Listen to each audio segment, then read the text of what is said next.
அக்காலே நம்ம லைஃப்ல நம்ம எல்லாருமே பார்த்தீங்கன்னா பட்டாணி சாப்பிட்ருப்போம், உப்புக்கல்லை சாப்பிட்ருப்போம். பட் ஆனால் அதை எப்படி பண்ணுறாங்கன்னு சொல்லிட்டு யாருக்கும் தெரிஞ்சிருக்காது, பார்த்துருக்கவும் மாட்டீங்க. அப்படி யாருக்காச்சும் தெரியும்னா கமெண்ட்ல எஸ்ன்னு சொல்லி கமெண்ட் பண்ணுங்க. அப்படி யாருக்கும் தெரியாதுன்னா நோன்னு சொல்லி கமெண்ட் பண்ணுங்க.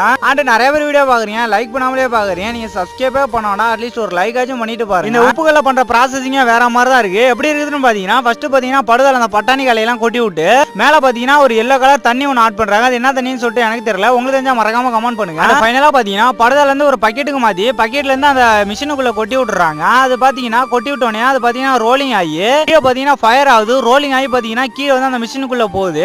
அது பாத்தீங்கன்னா நல்லா ஃபுல்லா வந்து ரோலிங் ஆகுது. ரோலிங் ஆகி அது மூலமா வந்து பொரிஞ்சு நமக்கு பாத்தீங்கன்னா ஒரு பக்கெட்ல வந்து வெளியே வருது. இதை தான் அந்த மாதிரி சேல் பண்ணிக்கிட்டு இருக்காங்க. இதோட ரேட்டு பாத்தீங்கன்னா காய்கிலோ 40 ரூபா சொல்லி தான் சேல் பண்ணிட்டு இருக்காங்க. நீங்க யாராச்சும் இந்த மாதிரி சாப்பிடுங்க சாப்பிடலன்னு சொல்லிட்டு கமெண்ட் பண்ணுங்க. உங்களுக்கு யாருக்காச்சும் பட்டாணி பிடிக்கும்னா மறக்காம கமெண்ட்ல பாத்தீங்கன்னா பர்பிள் கலர் ஆட்டை போட்டு விடுங்க. அந்த வீடியோ பிடிச்சா லைக் பண்ணிட்டு சேனலை மறக்காம சப்ஸ்கிரைப்